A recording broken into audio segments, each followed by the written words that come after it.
In the late 19th century, the world was a much bigger place. Traveling from New York to San Francisco meant a treacherous 13,000-mile journey around the tip of South America, a voyage that could take months. The dream of a shortcut, a canal slicing through the narrow isthmus of Central America, had captivated engineers for centuries. But this dream had a dark side, a history littered with failure, disease, and death. This is the story of how America, against all odds, conquered the jungles of Panama to build one of the greatest engineering marvels of the modern world. Our story begins not with the Americans, but with the French. Fresh off their triumph of building the Suez Canal, the French, led by the celebrated diplomat Ferdinand de Lesseps, believed they could repeat their success in Panama.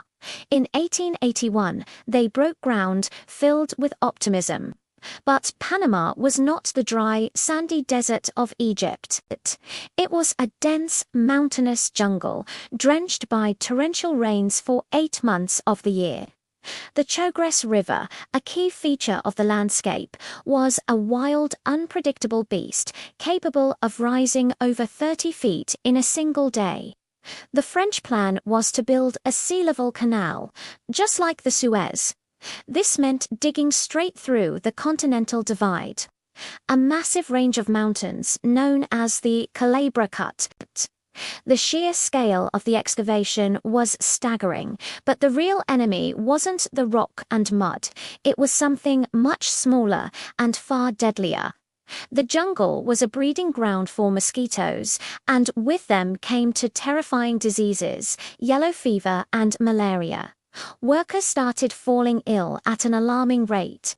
Yellow fever, known as yellowjack, was particularly brutal. It caused high fevers, organ failure, and internal bleeding. Panic swept through the labor camps. The French hospitals were so overwhelmed they were nicknamed death wards. It was said that for every railroad tie laid, a worker died. The French poured millions of francs and thousands of lives into the jungle, but the mountain barely budged and the death toll mounted. After 8 years of struggle, with over 20,000 lives lost and their company bankrupt, the French admitted defeat. The Panama dream had turned into a nightmare. For a decade, the abandoned French machinery rusted in the jungle, a silent monument to failure. Then, a new player entered the scene: the United States. President Theodore Roosevelt, a man of immense ambition and vision, saw the canal as essential for American naval power and global trade.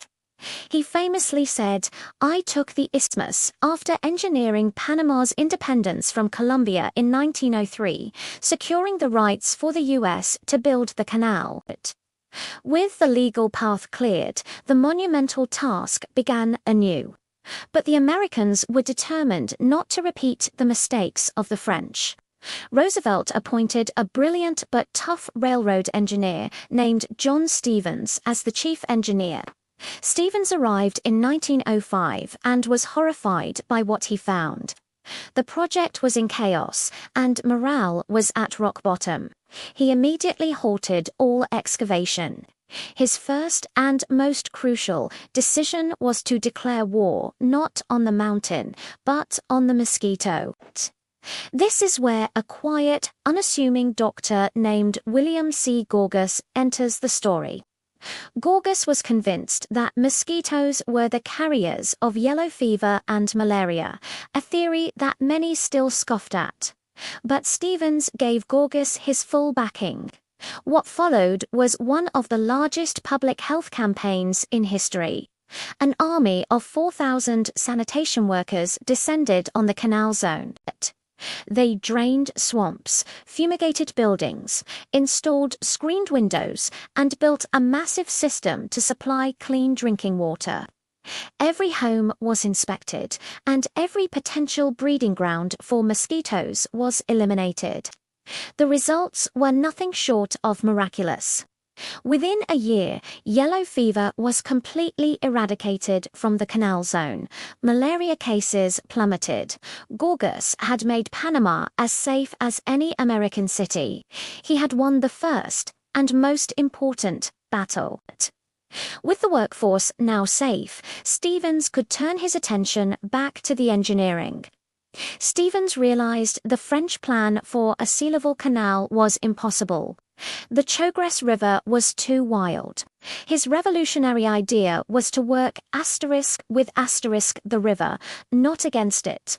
He proposed building the largest dam in the world at the time to tame the Chagres, creating a massive artificial lake, Gatun Lake, which would become a major part of the canal's waterway. To traverse the difference in elevation, he designed a system of enormous locks, concrete chambers that would act like water elevators, lifting ships up from sea level to the lake and then back down again on the other side. It was a brilliant, audacious plan. Stevens also completely overhauled the logistics of the project. He rebuilt the Panama Railroad, laying heavy-duty double tracks to haul away the immense amount of excavated earth. He brought in massive new steam shovels that could scoop up tons of rock and dirt with each bite. He built entire towns for the workers, complete with housing, schools, and social clubs. He understood that to build the canal, he first had to build a functional, efficient, and healthy society in the middle of the jungle. After setting the project on the path to success, Stevens resigned in 1907, feeling his work as a logistician was done. Roosevelt replaced him with Army Colonel George Washington Goethals, a stern, nonsense military engineer who would see the project through to its completion. Goethals ran the canal zone like a military operation with precision and discipline. The final and most daunting challenge was the Culebra Cut. For 9 miles, workers had to blast and dig their way through the spine of the continent. It was a relentless, brutal task. Dynamite charges would go off day and night. Steam shovels and trains operated in a constant, coordinated dance of excavation and removal. But the mountain fought back. The tropical rains would turn the clay slopes into a river of mud, causing massive landslides that could wipe out months of work in a single moment. Time and again, the earth would slide back into the cut, burying tracks and equipment. But Goethals and his tens of thousands of workers, who came from all over the world, never gave up. They just dug it out again. Finally, after a decade of American effort and building upon the tragic lessons of the French, the end was in sight. On May 20, 1913, 2 steam shovels, working from opposite directions, met in the middle of the Culebra Cut. The continental divide had been broken. A year later, on August 15, 1914, the steamship SS Ancon made the first official transit through the Panama Canal. The 50-mile journey took about 9 hours. The 13,000-mile voyage around South America was now a relic of the past.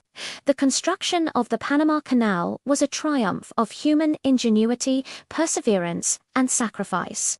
It cost the Americans over $350 million and another 5,600 lives, in addition to the 20,000 lost during the French era.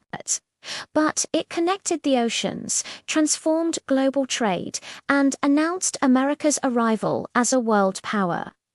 It stands today not just as a marvel of engineering, but as a powerful testament to the idea that with bold vision, brilliant planning, and unwavering determination, humanity can overcome even the most extreme challenges. Thanks for watching. If you found this story as fascinating as I do, be sure to like this video and subscribe for more tales of incredible human achievement. See you next time.